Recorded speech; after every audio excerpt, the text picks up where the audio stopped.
দুপুরের সময় সঙ্গে আছি আমি ওমর ইনাম। এবার অন্যান্য শীর্ষ সংবাদ। বরাদ্দের চেয়েও কম ব্যয়ে ফাইল ক্লোজ হচ্ছে স্বপ্নের পদ্মা সেতু প্রকল্পের। নদী শাসনের সুফল পাচ্ছেন দুপারের মানুষ। যমুনায় দৃশ্যমান বঙ্গবন্ধু রেল সেতুর পুরো কাঠামো। সমুদ্রগামী জাহাজের মালিকানায় শতকের ঘরে পৌঁছে যাচ্ছে বাংলাদেশ। রেজিস্ট্রেশনের আবেদন বড় 4 শিল্প প্রতিষ্ঠানের। বছরে আয় হবে অন্তত $600 কোটি। ঝিনাইদহের এমপি আনারকে পরিকল্পিত খুন করা হয়েছে বলে জানিয়েছেন স্বরাষ্ট্রমন্ত্রী আসাদুজ্জামান খান কামাল। হত্যাকাণ্ডে দেশের মানুষই জড়িত বলে জানিয়েছেন তিনি। দুপুরে রাজধানীর ধানমন্ডিতে নিজ বাসায় গণমাধ্যমে এ কথা বলেন স্বরাষ্ট্রমন্ত্রী। 12 মে চিকিৎসার জন্য তিনি ভারতে গিয়েছিলেন। 2 দিন পরে তার আর কোনো খোঁজ খবর পাইনি। তিনি খুন হয়েছেন কলকাতার এক বাসায়। তাকে পরিকল্পিতভাবে খুন করা হয়েছে এবং এই খুনের মোটিভ কারা কারা খুন করেছিলেন এই সব তথ্যই আমাদের ভারতীয় পুলিশ কাজ করছে, আমাদের পুলিশও কাজ করছে। খুনের সঙ্গে সম্পৃক্ত ছিলেন আমরা যারা সন্দেহ করছি এবং তাদের থেকে যা আমরা তথ্য পেয়েছিলাম সেই তথ্য অনুযায়ী তাদের মধ্যে থেকে আমরা 3 জন আমাদের পুলিশ ধরেছেন। জিজ্ঞাসাবাদ চলছে, তদন্ত চলছে। আমাদের পুলিশ এটা নিয়ে তদন্ত করছেন। আমরা শীঘ্রই খুনের মোটিভটা কী ছিল আমরা আপনাদেরকে জানাতে পারবো। ভারতের কেউ এখানে জড়িত হন নাই। যারা হত্যা করেছেন এখন পর্যন্ত আমাদের কাছে যা ইনফরমেশন, আমাদের দেশের মানুষই এর সঙ্গে জড়িত। মরদেহটা এখনও আমাদের হাতে আসেনি। তা আমরা যতটুকু খবর পাচ্ছি সেই খবর অনুযায়ী আমরা তদন্ত করছি। 2 দেশের পুলিশই তদন্ত করছেন। যে সমস্ত তথ্য আছে তথ্যগুলো আমরা প্রকাশ করছি না। আমরা বলছি তদন্তের স্বার্থে আমরা অনেক কিছুই এখন আমরা বলবো না।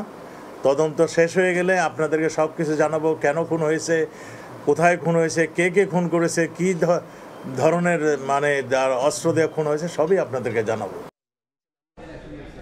এ বিষয়ে আলোচনার জন্য স্টুডিওতে আছেন সহকর্মী রাশেদ বাপ্পি। যাচ্ছি তার কাছে। বাপ্পি, শুরুতে আপনাকে স্বাগত জানাচ্ছি এবং সহকর্মীর প্রতিবেদনে আমরা যেমনটা দেখছিলাম এবং আসাদুজ্জামান খান স্বরাষ্ট্রমন্ত্রী যেমনটা বললেন যে এটি পরিকল্পিত হত্যাকাণ্ড, সবশেষ আসলে কি খবর আছে এখন পর্যন্ত আপনার কাছে?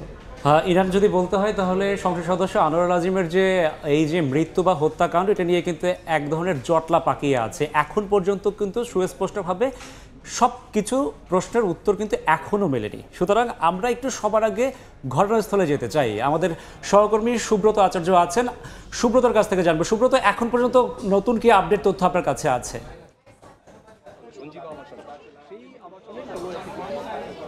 আমরা এই মুহূর্তে দাঁড়িয়ে রয়েছি নিউ টাউন অ্যাকশন এরিয়ার সঞ্জীবা গার্ডেনের সামনে। ঠিক আমার পেছনে এই ভবনে আবাসনে ঢোকার জন্য হচ্ছে প্রধান ফটক এবং পেছনে সমস্ত সর্বভারতীয় গণমাধ্যমের সাংবাদিকরা, তারা ইতিমধ্যে আপনি জানেন এটি প্রধান শিরোনামে জায়গা পেয়েছে। আমরা যেটা সকাল থেকে বলছিলাম এবং এর আগেও গত কয়েকদিন যেটা বলছিলাম যে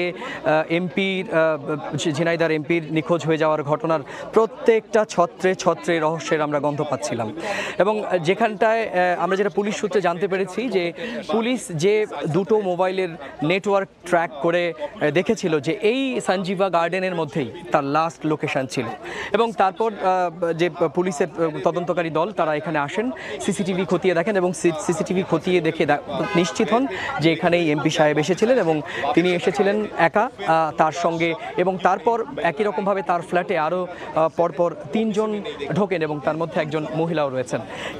এই 3 জনকে তারা আবার কিছুক্ষণ বাদে কয়েক দফায় বেরিয়েও যেতে দেখেন এবং এই ফ্ল্যাটে ঠিক ঢোকার জন্য তড়িঘড়ি 3-4বার 3-4টি গাড়ি কিন্তু আসা যাওয়া করে। সেই গাড়ি ধরে কিন্তু তদন্ত হচ্ছে এবং একই সঙ্গে ওই এমপি সাহেব এবং আরও কিছু অ্যাপ ক্যাবের নেটওয়ার্ক এবং তাদের চালককে ইতিমধ্যেই আটক করে জিজ্ঞাসাবাদ কিন্তু ইতিমধ্যেই গোয়েন্দা পুলিশ করছে। সব মিলিয়ে শুধু গোয়েন্দা পুলিশ বলবো না, ভারতীয় গোয়েন্দাবাসী পরে পুরো বিষয়টির মধ্যে একদম হাতে হাত ধরে বলা যায় যে এটা একটা বড় একটা রহস্যের কিনারা কিন্তু বাংলাদেশের গোয়েন্দারাও করেছেন বলে আমাদের কাছে এখনো পর্যন্ত খবর আছে। এবং মূলত যে বাংলাদেশের গোয়েন্দা তরফ থেকেই বেশ কয়েকজনকে আটক করা হয় এবং তাদেরকে জিজ্ঞাসাবাদ করা হয়।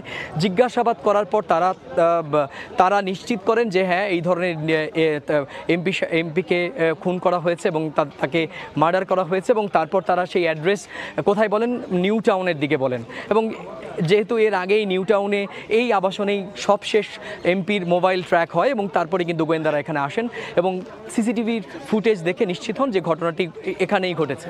এবং তারপরেই কিন্তু আজকে সকাল 7টায় প্রথম বিধাননগর পুলিশ কমিশনারেটের পুলিশের গোয়েন্দারা আসেন, সেন্ট্রাল আইবিরা আসেন এবং তারপর সুনির্দিষ্টভাবে যে ফ্ল্যাটে তাকে এখনও পর্যন্ত বলা হচ্ছে বিভিন্ন সূত্রে যে খুন করা হয়েছে, সেই ফ্ল্যাটে রক্তমাখা কাপড় চোপড় উদ্ধার করেন এবং তারপর ফ্ল্যাটের যিনি ছিলেন ফ্ল্যাটের দায়িত্ব তাকে কিন্তু ডেকে আনা হয় এবং তাকে জিজ্ঞাসাবাদ করা হয়। এবং একই রকমভাবে এখানে বিধাননগরের শীর্ষস্থানীয় পুলিশ কর্মকর্তারা, সেন্ট্রাল আইবি, রাজ্য পুলিশ এবং জানা যাচ্ছে আরও বেশ কিছু গোয়েন্দা সংস্থার পক্ষ থেকে গোয়েন্দারা কিন্তু এখানে আছেন এবং এখনও পর্যন্ত তদন্ত চলছে। বডি ভেতরে আছে কি না আছে সেই বিষয়টি এখনও পর্যন্ত নিশ্চিত নয়, তবে আমাদের গোয়েন্দা সংস্থা মোটামুটিভাবে তাদের যে কথাবার্তা এবং তাদের যে ইঙ্গিত তাতে কিন্তু এই ঘটনাস্থল অর্থাৎ ঝিনাইদহ 4 আসনের সাংসদ, 3 বারের বিজয়ী সাংসদ, আওয়ামী লীগের শাসক দলের সাংসদ, যাকে 12 তারিখ হাসি মুখে দর্শনা গেদে বর্ডার দিয়ে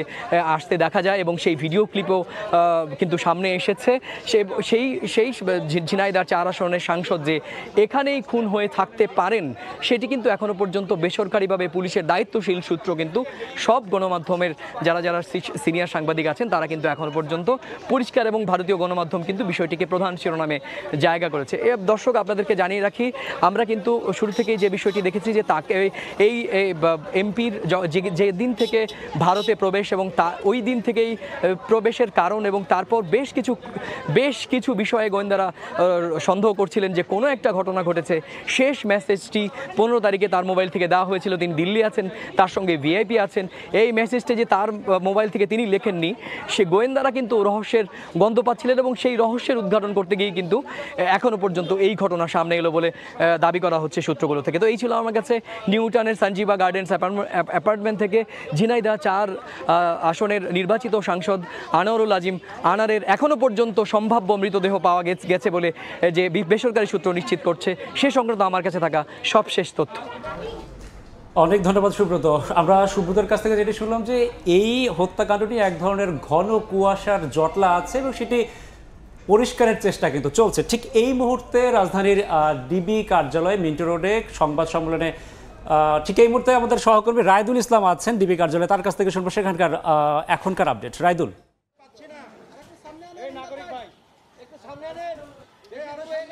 ভারতের চিকিৎসা নিতে যাওয়া ঝিনাইদহ 4 আসনের সংসদ সদস্য আনারের মৃত্যুর খবর কিন্তু আমরা ইতিমধ্যেই পেয়েছি। আমরা জানি যে তিনি ভারতের নিউ টাউন এলাকায় কিন্তু তার মরদেহ উদ্ধার করা হয়েছে। আমরা যদি এই মুহূর্তে অবস্থান করছি ডিবি অফিসে এবং আমরা দেখতে পাচ্ছি যে তার যিনি মেয়ে রয়েছেন, তার মেয়ে এখন কথা বলবেন গণমাধ্যমের সাথে। আমরা একটু তার মেয়ে কি বলছেন সেটি শোনার চেষ্টা করবো। সরাসরি চলে যাচ্ছে সেখানে।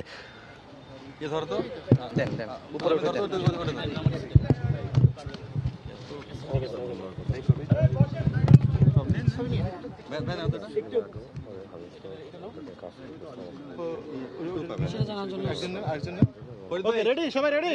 আচ্ছা, আমরা তাহলে যাই। আচ্ছা, আপনি তো আজকে এলেন,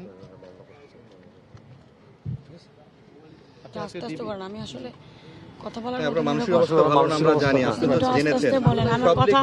কিন্তু ভুল হয়ে যেতে পারে বলতে গেলে। আজকে আপনি ডিবি কার্যালয়ে আসলেন, আসলে কি জানতে পেলেন? আপনার বাবার বিষয়ে কি খবর পেলেন? আমরা সবাই ইতিমধ্যে জেনেছি যে আমার বাবার হত্যা হয়েছে।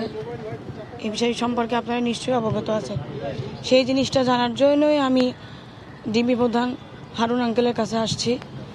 ডিবির সমস্ত যারা কর্মকর্তা আছে তারা আমাদেরকে সহযোগিতা করছে।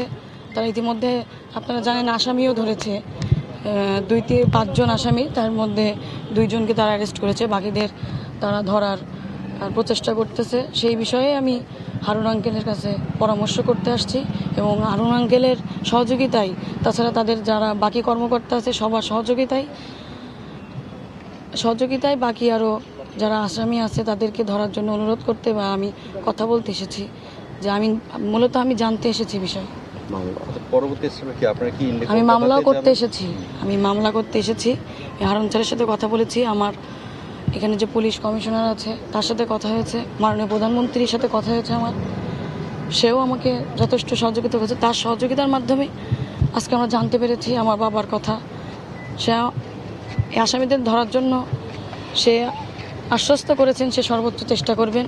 পাশাপাশি ডিবি প্রধান হারুন আঙ্কেল সহ ডিবির সকল কর্মকর্তা তারা আমাদেরকে মানে আসলে তাদের নিয়ে আমার বলার কিছু নেই। তারা আমাকে যে পরিমাণ সহযোগিতা করছে আপনারা জানেন। আমার কোনো ভাই নাই, আমরা 2 বোন। আমার বড় বোন ডক্টর, আমি LLB পড়তেছি, আমি 3rd ইয়ারে, আমার ফাইনাল ইয়ার চলে। আমি ইউনিভার্সিটি অফ লন্ডনের আন্ডারে পড়তেছি। আমি নিজেই আসছি, তারা আমাকে খুব সহযোগিতা করছে। তারা আমাকে খুব আন্তরিকতার সাথে দেখছে বলে আমি খুব তাড়াতাড়ি খুব ইনফরমেশন পেয়ে গেছি। আমি আপনাদের কাছে সহযোগিতা কামনা করছি যে আপনারা আমার বাবার হত্যার বিচার চাই। আপনারা এই বিষয়ে আমার সহযোগিতা করবেন, আপনারা নিউজ করবেন, আপনারা জানাবেন, আপনারা সারা বাংলাদেশ সহ সারা ওয়ার্ল্ডের সব জায়গায় আপনারা আলোড়ন সৃষ্টি করে দেন যেন আমার বাবার হত্যার আমি বিচার পাই। কারা করেছে, কেন করেছে, এর সুষ্ঠু তদন্ত চাই এবং আমি এর শেষ পর্যন্ত দেখতে চাই যে তারা কেন করেছে, কি জন্যই করেছে। আমি বিচার চাই, আমি দেখতে চাই। তারা যেন আমার সামনে তাদেরকে ক্রসে দিয়ে ফাঁসি দিয়ে মারা হয়েছে আমি যেন দেখতে চাই। আজকে আমি এতিম হয়ে গেছি, আজকে আমার পড়াশোনা শেষ হয়নি, আজকে আমি মাঝপথে। আপনারা সবাই জানেন আপনাদের পরিবারে সবারই সন্তান আছে, যার বাপ থাকে না, তার কেউ থাকে না, তারা এতিম হয়ে যায়। যতই কাছের আত্মীয় আপন মানুষ যেই থাকুক, বাবা এই বাবার মতন কেউ হয় না। আমার বাবা অনেক স্বপ্ন নিয়ে আমাকে এখানে পড়ার জন্য ভর্তি করেছে। আমি পরীক্ষাও দিয়েছি, আমার সামনে রেজাল্ট দেবে। সে আমার বলে গেছে আমি ইন্ডিয়া থেকে এসে তোমার পরীক্ষার রেজাল্ট আমি চেক করবো, তুমি কি করেছো। আমার কোনো কথা সে রাখতে পারি, সে চলে গেছে। আপনারা শুধু আমার অনুরোধ, আমার বাবার এটার বিচার করবেন। একটা সময় 14 বছর আমার বাবা বিভিন্ন মিথ্যা মামলার হুমকিতে বলিয়ে থেকে যখন আমি অনেক ছোট তখন আমার বাবার কাছে পাইনি। যখন আমার একটু বুঝ হয়েছে, আমি যখন একটু বুঝ তখন আমার বাবাকে আমি কাছে পেয়েছি, এখন আমি হারিয়ে ফেললাম। আপনাদের কাছে আমার অনুরোধ, আপনারা আমার বড় ভাই, কেউ আমার বাবার মতন, আপনারা আমাকে সহযোগিতা করবেন। আমি আমার বাবার হত্যার বিচার চাই এবং আমি নিজে স্বচক্ষে আমি দেখতে চাই আমাকে কারা এতিম করলো, কেন করলো এভাবে। সন্দেহ করছেন কারা করতে পারে?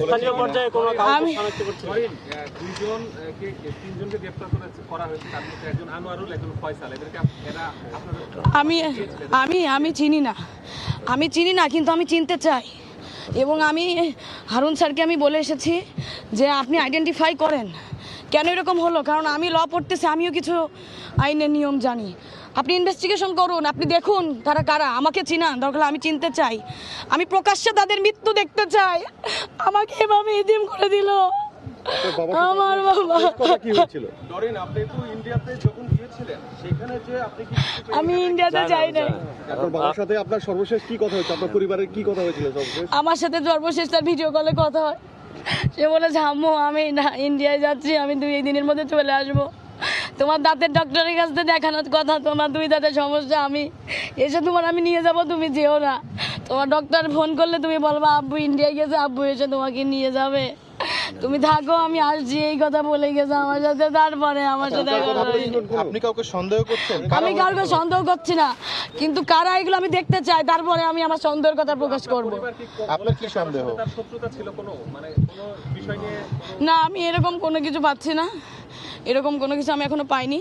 কিন্তু যাদের আসামি ধরা হচ্ছে বা ধরা হয়েছে, যাদেরকে এখনো ধরার পরিকল্পনা চলছে, তাদেরকে আমি ধরতে বলেছি এবং আমি সহযোগিতা চাচ্ছি তাদের ধরুক, তাহলে অবশ্যই কোনো না কোনো কিছু বেরিয়ে আসবে। আমি কোনো কিছুই জানি না, আমি জানলে আমি তো তাহলে জেনেই যেতাম। আমার বাবা, আমি কি চাইবো? আপনারা বলেন, আপনার কাছে অনুরোধ, আমার বাবার আপনারা সহযোগিতা করেন, আপনারা আলোড়ন সৃষ্টি করেন। আমি মাননীয় প্রধানমন্ত্রীর মেয়ের মতন, সে আমার মায়ের মতন, আমি তার দৃষ্টি আকর্ষণ করতে চাই। সে আমাকে যথেষ্ট হেল্প করছে, সে আমাকে মায়ের মতন করেই বলছে যে তুমি চিন্তা করো না। আমাকে সে প্রথম দিন তার সাথে আমার রবিবারে রাত 9টা 21-এ কথা হয়, যেদিন আমার বাবার আর মিসিংয়ের কথা, রবিবারে না আমার আমি যেদিন ডিবি আঙ্কেলের এখানে আসছি, হারুন আঙ্কেলের এখানে, সেখানে তার আগের দিন কথা হয়েছে। প্রধানমন্ত্রীর হস্তক্ষেপ কামনা করছি, সে করছে। প্রধানমন্ত্রী আমার আশ্বস্ত করেছে, আমি ইনভেস্টিগেশন চালাচ্ছি, আমি সব রকম চেষ্টা করতেছি।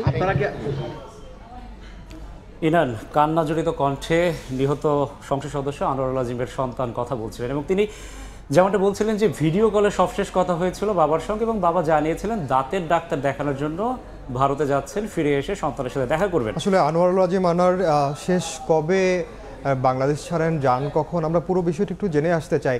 আসলে ঠিক কখন থেকে উনি ভারতে যান, চিকিৎসার জন্য গিয়েছিলেন শুনেছি, বেশ কিছু আসলে অনেকগুলো বিষয় সামনে চলে আসছে। সবশেষ আসলে তিনি কার কার সঙ্গে কথা বলেছেন এবং সেই বিষয়গুলো যদি আমরা এক নজরে দেখে আসতে চাই তাহলে হয়তোবা কি দেখতে পাবো আমরা যে আসলে তিনি কখন গিয়েছিলেন ভারতে। পুরো ঘটনা নিয়ে এক ধরনের ধোঁয়াশা চলছে এবং আমরা আমাদের সহকর্মী সুব্রত আচার্য সেটি কিন্তু ব্যাখ্যা করেছেন এবং সেই ধোঁয়াশা কাটানোই কিন্তু এখন আইন শৃঙ্খলা বাহিনী, সেটা হোক বাংলাদেশের তরফ থেকে অথবা ভারতের তরফ থেকে, দুই আইন শৃঙ্খলা বাহিনীর সেই সমস্যা বা ধোঁয়াশাগুলো কাটানোই কিন্তু প্রধান দায়িত্ব। এখন পর্যন্ত আমাদের কাছে যে তথ্য রয়েছে সেটি যদি দেখি, সংসদ সদস্য আনোয়ারুল আজিম তিনি ভারত সফরের জন্য 12 মে বাংলাদেশ ত্যাগ করেন এবং তিনি ব্যারাকপুরের বন্ধু গোপাল বিশ্বাসের বাড়িতে ওঠেন এবং এই বন্ধু তার দীর্ঘদিনের বন্ধু, 20 থেকে 25 বছরের সম্পর্ক রয়েছে, পারিবারিক সম্পর্ক। বন্ধুর বাড়ি ত্যাগ করেন 13 মে অর্থাৎ পরদিনই এবং সেদিনই সন্ধ্যায় বন্ধুর ফোনে দিল্লি সফরের মেসেজ করেন। তিনি কিন্তু চাইলে ফোন করতে পারতেন, কিন্তু তিনি যখন 13 মে বাড়ি ছেড়ে চলে যান বন্ধুর, তারপর থেকে তিনি বা তার কণ্ঠ কেউ কিন্তু শুনতে পায়নি। যেসব তার অবস্থান যেভাবে জানা গিয়েছে সেটা কিন্তু শুধুমাত্র মোবাইল ফোনের টেক্সট, খুদে বার্তার মাধ্যমে। 15 মে দিল্লি পৌঁছার খুদে বার্তা, সেটাও কিন্তু তিনি খুদে বার্তার মাধ্যমে জানান এবং বরাহনগর থানায় ডায়েরি করে তার বন্ধু 18 মে, যখন তার সন্ধান পাওয়া যাচ্ছিল না। কলকাতার নিউ টাউনের বাড়িতে রক্ত মাখা কাপড়, এটি কিন্তু একদম সবশেষ এখনকার যে অবস্থা এবং এখনকার যে এই যে সবশেষ তথ্য অর্থাৎ রক্ত মাখা কাপড়, এটি নিয়েও কিন্তু এক ধরনের বিভ্রান্তি আছে। পাশাপাশি তো আরো অনেকগুলো প্রশ্ন তো আসলে মুখোমুখি হতে হচ্ছে। আমরা ধরেন শুধুমাত্র যে এই ইয়াগুলোই হচ্ছে, আমরা একটু যাতেও যেতে চাই। ডিবি প্রধান হারুন কথা বলছেন, আমরা সেই গোয়েন্দা কার্যালয়ের ডিবি প্রধান হারুন কথা বলছেন, হারুনুর রশিদ, আমরা সেখানে যাব। সংসদ সদস্য জিনাদের কালীগঞ্জ এলাকা এবং আমরা আসলেই তার এলাকার জনগণ যেমন স্তম্ভিত, সুখে মুজ্জমান।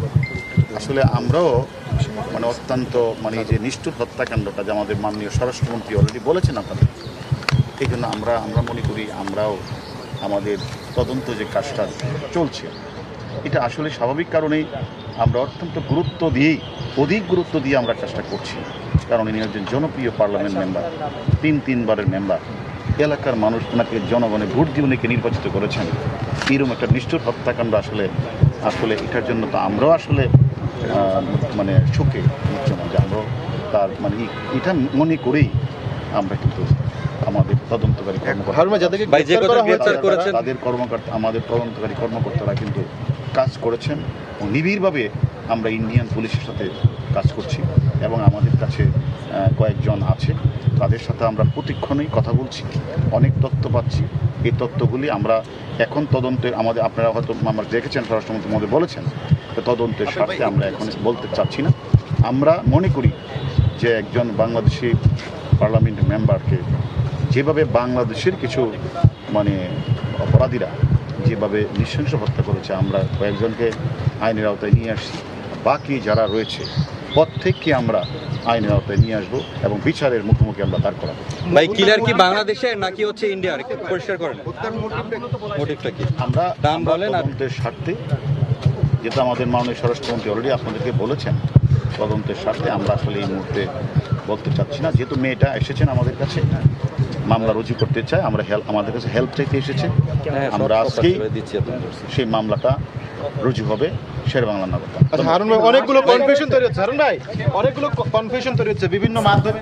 আমরা শুনছিলাম ডিবি প্রধান কথা বলছিলেন গণমাধ্যমের সঙ্গে এবং সেই কথার সঙ্গে যদি স্বরাষ্ট্রমন্ত্রীর কথার সঙ্গে আপনি যোগসূত্র দেখেন, সেক্ষেত্রে কিন্তু বারবারই বাংলাদেশের পক্ষ থেকে যে দাবিটি করা হচ্ছে বাংলাদেশের মানুষে জড়িত এবং তদন্তের স্বার্থে এখনো আসলে তারা সবকিছু বলতে চাচ্ছে না। হয়তোবা সময়ের সঙ্গে সঙ্গে আমরা জানতে পারবো যে আর কারা কারা এখানে জড়িত, আসলে ভারতের কেউ এখানে জড়িত আছে কিনা সেটাও আমরা জানতে পারবো। সংসদ সদস্য যে নিয়ে 3 বারের সংসদ সদস্য, উপজেলা আওয়ামী লীগের সভাপতি, তাকে দেশের বাইরে প্রতিবেশী দেশে নিয়ে গিয়ে হত্যা করা, এটি কিন্তু চারটিখানি বড় বিষয় না, বড় একটি চক্রান্ত। এবং এই চক্রান্ত যেহেতু বারবারই বলা হচ্ছে বাংলাদেশের মানুষের পক্ষ থেকে করা হয়েছে, শত্রু বাংলাদেশে, সেক্ষেত্রে বাংলাদেশের আইন শৃঙ্খলা বাহিনীর পক্ষ থেকেই কিন্তু কারা কারা এর পেছনে জড়িত সেটি উদ্ঘাটন করার দায়ভার কিন্তু বেশিই পড়ে গেল। এবং এই মৃত্যুকে ঘিরে অনেকগুলো প্রশ্নও কিন্তু দেখা যাচ্ছে।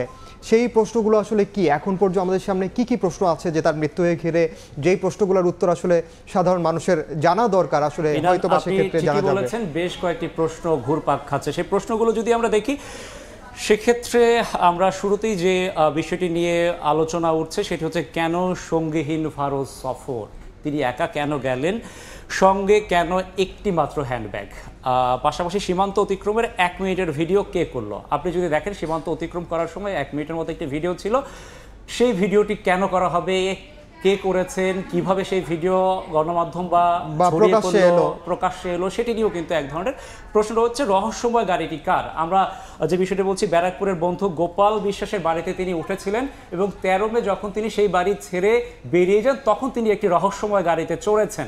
সেই গাড়িটি কার এবং সেই গাড়িটি যদি সন্ধান করা যায় তাহলে কিন্তু অনেকটা প্রশ্নের উত্তর মিলবে। পাশাপাশি খুদে বার্তা কি আসলেই তার, এটিও কিন্তু একটি বড় প্রশ্ন। কেননা আমরা দেখেছি তার যে ব্যক্তিগত সহকারী আছেন বা তার পরিবারের সদস্যরা বলছেন যে খুদে বার্তা করা হয়েছে তিনি সেই ফন্ট ব্যবহার করে কখনো খুদে বার্তা লিখতেন। এছাড়া ধরেন কলকাতার পুলিশ এখন পর্যন্ত কি ধরনের তারা উদ্যোগ নিয়েছে এই হত্যাকাণ্ড রহস্য উন্মোচনে, কিংবা তাদের পক্ষ থেকে আসলে কি ধরনের তৎপরতা আমরা এখন পর্যন্ত দেখতে পেরেছি? ইরান, আমরা যদি দেখি যে থানায় সাধারণ ডায়েরি করা হয় কলকাতায়, সেখানে কিন্তু 18 তারিখ, অনেকটা দিন পেরিয়েছে। এর মধ্যে আসলে পুলিশের দায়িত্ব কি ছিল, বাংলাদেশের একজন সংসদ সদস্য, তাকে উদ্ধারের জন্য কি করা যেত, এসব নিয়ে কিন্তু নানা প্রশ্ন উঠেছে। আমরা সেই প্রশ্নগুলো যদি দেখি সেক্ষেত্রে আমরা যে বিষয়টি দেখতে পাচ্ছি কতটা গুরুত্ব দিয়েছেন নিখোঁজের অভিযোগ, এটি কিন্তু সব থেকে বড় প্রশ্ন। বিশেষ করে সামাজিক যোগাযোগ মাধ্যমে সাধারণ মানুষ কিন্তু সেই প্রশ্নটি এখন তুলছেন। তথ্য প্রযুক্তির ব্যবহার করা গেছে কতটা? আমরা জানি কেউ নিখোঁজ হয়ে গেলে এখন তথ্য প্রযুক্তির মাধ্যমে তাদেরকে খুঁজে বের করা কিন্তু খুব কঠিন কিছু নয়। এক্ষেত্রে খুনিরা কি পরিকল্পনা করেছিলেন যে তাকে আসলে তার সন্ধান বের করা যাচ্ছিল না, এটিও কিন্তু এক ধরনের প্রশ্ন। পাশাপাশি নিউটনের মতো স্থানে সংসদ সদস্যের খুন নিয়ে উদ্বেগ, যদিও প্রশ্ন আছে সেখানে খুন করা হয়েছে কি হয়নি সেটি নিয়েও কিন্তু এখন সামগ্রিকভাবে খুনের রহস্য উন্মোচনের জন্য বাংলাদেশ পুলিশ অবশ্যই তৎপরতা চালাচ্ছে, যেমনটি একটু আগে ডিবি প্রধান বললেন। এবং তিনি জোর দিয়েছেন যে স্বরাষ্ট্রমন্ত্রী যেমনটা বলেছেন যে বাংলাদেশের মানুষ এই খুনের সঙ্গে জড়িত, এরই মধ্যে কয়েকজনকে আটক করা হয়েছে এবং আরও যারা জড়িত তাদেরকেও ধরার চেষ্টা করছে। তবে তদন্তের স্বার্থে তিনি বলছেন যে এখন পর্যন্ত সবকিছু উন্মোচন করা হবে না। সব মিলিয়ে আসলে বাংলাদেশের পক্ষ থেকে তৎপরতা আমরা দেখতেই পাচ্ছি যে এখন পর্যন্ত বাংলাদেশ পুলিশ কি ধরনের পদক্ষেপ নিচ্ছে।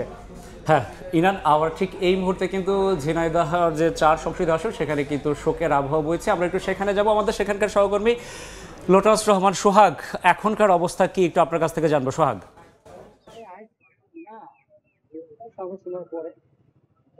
কিছুক্ষণ আগেই ঢাকায় ডিবি কার্যালয়ে সাংবাদিকদের সাথে কথা বলছিলেন আমাদের ঝিনাইদহ 4 আসনের সংসদ সদস্য প্রয়াত আনোয়ার আজিম আনারের কন্যা ডরেন।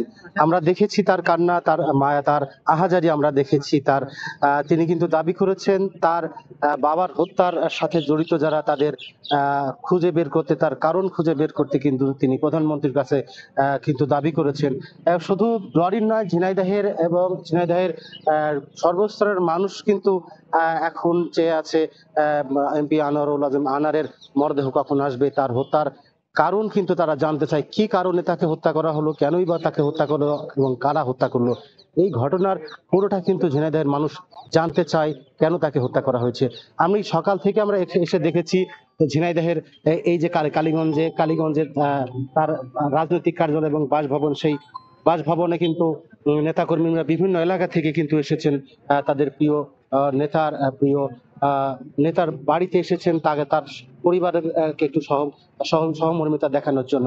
আপনাদেরকে একটা বিষয় জানিয়ে রাখি যে ঝিনাইদহের যে 4 আসনের সংসদ সদস্য, তিনি কিন্তু 3 বারের সংসদ সদস্য এবং তিনি কিন্তু পৌর কমিশনার থেকে কিন্তু আজকের এই পর্যায়ে এসেছেন। তিনি পৌর কমিশনার ছিলেন, 2 বার উপজেলা চেয়ারম্যান ছিলেন এবং তিনি তার 3 বার আওয়ামী লীগের কিন্তু সংসদ সদস্য হিসেবে নির্বাচিত হয়েছেন এবং তিনি খুবই জনপ্রিয় একজন সংসদ সদস্য ছিলেন। নেতাকর্মীদের কাছে তিনি খুবই জনপ্রিয় ছিলেন এবং তার চেয়ে বড় কথা, তিনি কিন্তু তুখোর একজন খেলোয়াড় ছিলেন ফুটবল এবং ক্রিকেট তিনি খুবই ভালো খেলতেন। ছোটকাল থেকে আসলে তার খেলার প্রতি খুবই আগ্রহ ছিল এবং ভালোই খেলতেন। এবং এই যে সংসদ সদস্য নিহত হয়েছেন, এই নিহত ঝিনাইদহ কালীগঞ্জবাসী মনে করছেন যে এই ঘটনার দ্রুত তদন্ত করে এই ঘটনার সাথে জড়িত যারা তারা গ্রেফতার হোক এবং এই ঘটনার মূল বিষয় যেটা তারা জানতে চায় এই ঘটনার পেছনে কারা আছে। তো এই ছিল ঝিনাইদহ কালীগঞ্জের এমপি আনোয়ারুল আজিম আনারের বাসভবনের সামনে থেকে সর্বশেষ। ধন্যবাদ সোহাগিনার। আমরা সোহাগের মাধ্যমে জানছিলাম সেখানকার পরিস্থিতি। তবে একটি বিষয় কি ইনান, এখন যতটা বাংলাদেশের পক্ষ থেকে বা আইনশৃঙ্খলা বাহিনীর পক্ষ থেকে ফলাও করে বলা হচ্ছে যে বাংলাদেশেরই দুষ্কৃতিকারী বা হত্যাকারী বাংলাদেশেরই মানুষ, সেক্ষেত্রে তিনি যখন নিখোঁজ হয়েছিলেন তার পরিবারের সদস্যরা যখন উদ্বেগ প্রকাশ করেছিলেন, সেক্ষেত্রে তার কল লিস্ট চেক করা বা তার গতিবিধি বা তিনি কার কার সাথে কথা বলেছিলেন, যোগাযোগ করেছিলেন, এই সব উদ্ঘাটন করেও কি তাকে উদ্ধার করা যেত না, বা এই হত্যাকাণ্ডের আগেই কি এটাকে আসলে থামানো যেত না? এরকম প্রশ্ন কিন্তু সচেতন মহলে আসলে যারাই হত্যা করুক না কেন, কিন্তু কেন হত্যাকাণ্ডের শিকার হয়েছেন এটি কিন্তু এখন একটি বড় প্রশ্ন। আশা করি আমরা সামনে সেই প্রশ্নের উত্তর খুঁজে পাবো এবং অপরাধীরাও আপনাকে দৃষ্টান্তমূলক শাস্তির আওতায় আসবে। জি বাপি, আপনাকে অসংখ্য ধন্যবাদ আমাদের সঙ্গে যুক্ত হওয়ার জন্য। আপনাকে ধন্যবাদ। স্টুডিওতে যুক্ত ছিলেন সহকর্মী রাশেদ বাপ্পি। সাবেক সেনা প্রধান আজিজ আহমেদের উপর নিষেধাজ্ঞা জাতির জন্য লজ্জার বলে মন্তব্য করেছেন বিএনপি মহাসচিব মির্জা ফখরুল ইসলাম আলমগীর। সকালে দলের যৌথ সভা শেষে নয়াপল্টনে তিনি একথা বলেন। এমপি আনোয়ার প্রসঙ্গে মির্জা ফখরুল বলেন, বন্ধু রাষ্ট্রে আওয়ামী লীগের এমপিও নিরাপদ নয়।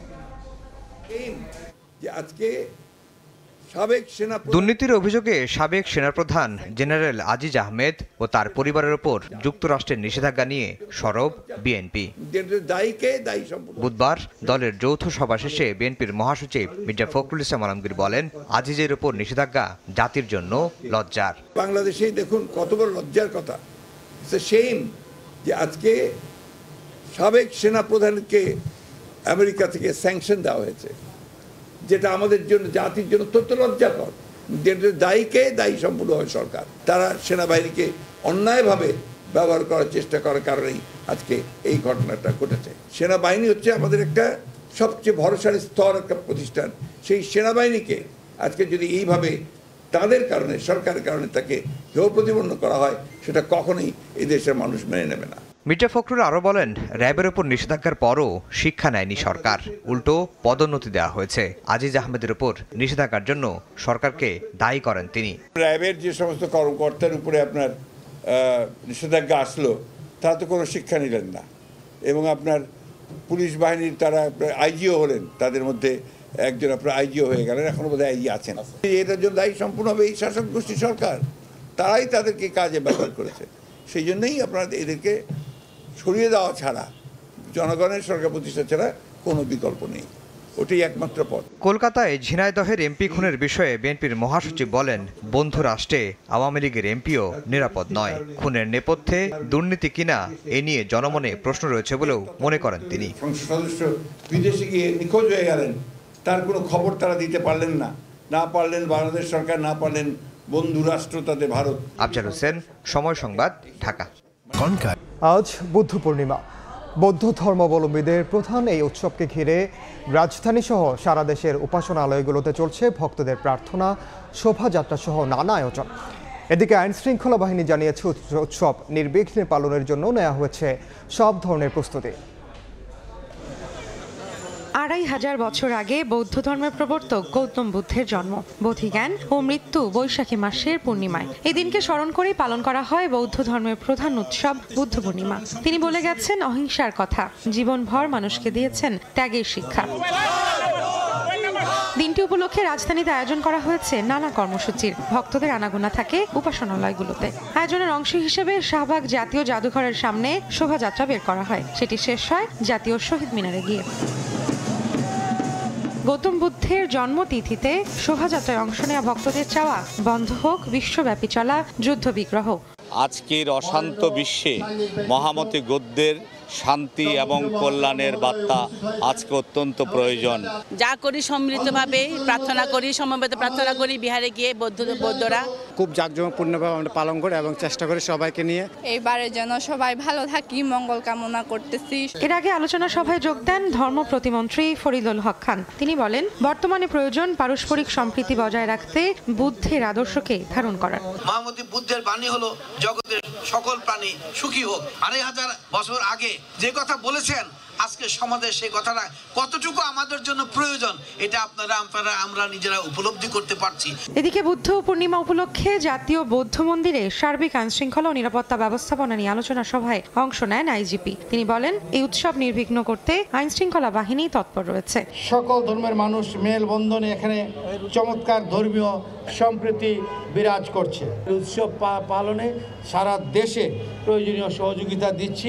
বৌদ্ধ মন্দিরগুলোতে পূজা, প্রদীপ প্রজ্বলন সহ মানব জাতির শান্তি ও মঙ্গল কামনায় বিশেষ প্রার্থনাও করা হয়। রৌনক নিয়ন্তা, সময় সংবাদ, ঢাকা।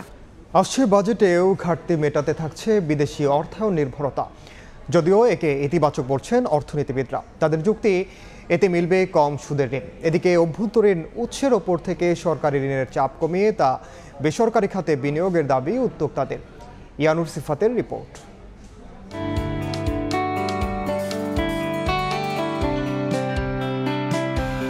এমন ছোট বড় মাঝারি নানা প্রকল্প হাতে নিয়ে এগিয়ে চলছে বাংলাদেশ। আর এসব কর্মকাণ্ড বাস্তবায়নে কোথা থেকে আসছে অর্থের যোগান তা নিশ্চিতে প্রতি বছরই বাজেটে থাকে বিশেষ পরিকল্পনা, পথ নকশা। এই যেমন প্রায় 8 লাখ কোটি টাকার যে বিশাল বাজেট আসতে যাচ্ছে আগামী অর্থ বছরের জন্য, সেখানে বড় অঙ্কের ঘাটতি মেটাতে ভরসা বিদেশি ঋণ। বার্ষিক উন্নয়ন কর্মসূচিতেও একই অবস্থা। আগামী অর্থ বছরের এডিপি ধরা হয়েছে 2,65,000 কোটি টাকা, যার 1 লাখ কোটি টাকাই আসবে বিদেশি ঋণ থেকে। বাজেট ঘাটতি মেটাতে বিদেশি ঋণ নির্ভরতা বৃদ্ধিকে ইতিবাচক হিসেবে দেখছেন অর্থনীতিবিদরা। আমাদের আরও অন্তত 2 থেকে 3 বছর এই ঋণগুলো নিতে হবে। বিদেশি অর্থায়নে হলেই ভালো, কারণ হলো যে দেশীয় অর্থায়নে যখন একটা প্রকল্প বাস্তবায়িত হয় তখন এই টাইমলাইনটা ঠিক থাকে না, তখন খরচ অনেক বেড়ে যায় এবং তখন কিন্তু দুর্নীতির অনেক সুযোগ তৈরি হয়, অনেক যে পলিটিক্যাল প্রেশার সেগুলো ক্রিয়েট হয়। সমালোচনার পাশ কেটে তাই চড়া সুদে ব্যাংক, বন্ড, সঞ্চয়পত্র থেকে সরে এসে উন্নয়নশীল দেশের চূড়ান্ত স্বীকৃতি পাওয়ার আগে যত সম্ভব কম সুদে বিদেশি ঋণ সংগ্রহের তাগিদ দিচ্ছেন তারা। উন্নয়ন সহযোগীদের মনিটরিংয়ের ফলে তখন কিন্তু এই যে অনেক দেরি করে বাস্তবায়ন করা সম্ভব হয় না, তখন কিন্তু যে অর্থের অপচয় বা সেখানে যে অনেক সময় দুর্নীতির যে একটা আশঙ্কা থাকে সেটা কিন্তু থাকে না। অভ্যন্তরীণ উৎস থেকে সরকারি ঋণের চাপ কমলে সেই সুযোগ যেন কাজে লাগাতে পারে বেসরকারি খাত, তা নিশ্চিতে সহায়ক মুদ্রানীতি কৌশল সাজানোর দাবি উদ্যোক্তাদের। সরকারি ঋণের পরিমাণ যদি বেড়ে যায় তখন একটা ক্রাউডিং আউট এফেক্ট হয়, যে বেসরকারি খাতে আসলে ঋণ প্রবাহ কমে যায়, ঋণের তারল্য কমে যায়। প্রবৃদ্ধি বাধান্বিত হতে এটা যদি অ্যাভয়েড করতে চাই আমরা, তাহলে আসলে সরকারকে ব্যাংকিং খাত থেকে ঋণ নেওয়া কমিয়ে অন্যান্য যে উৎসগুলো আছে, পুঁজিবাজার হতে পারে, বৈদেশিক ঋণ হতে পারে, এই সোর্সগুলোর উপরে নজর দেওয়া দরকার। সংশ্লিষ্টরা বলছেন, সরকারি প্রকল্পে অর্থায়নের উৎস যেমন গুরুত্বপূর্ণ, তেমনি গুরুত্বপূর্ণ প্রকল্প বাছাই করা ও তা সময়মতো শেষ করতে সুশাসন নিশ্চিত করা। ইয়ানুর সিফাত, সময় সংবাদ, ঢাকা। ফেডারেশন কাপের খবর। রোমাঞ্চকর ফাইনালের অপেক্ষায় ময়মনসিংহের রফিক উদ্দিন ভূঁইয়া স্টেডিয়াম। ট্রেবল জয়ের স্বপ্ন নিয়ে মোহামেডানের মুখোমুখি হবে বসুন্ধরা কিংস।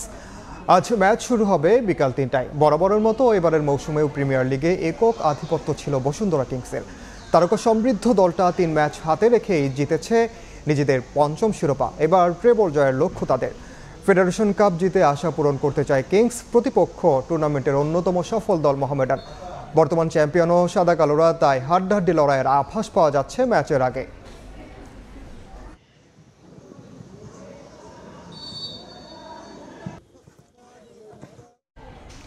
এ পর্যায়ে শীর্ষ সংবাদগুলো জানিয়ে দিচ্ছি আরেকবার। বরাদ্দের চেয়েও কম ব্যয়ে ফাইল ক্লোজ হচ্ছে স্বপ্নের পদ্মা সেতু প্রকল্পের। নদী শাসনের সুফল পাচ্ছেন দুপারের মানুষ। যমুনায় দৃশ্যমান বঙ্গবন্ধু রেল সেতুর পুরো কাঠামো।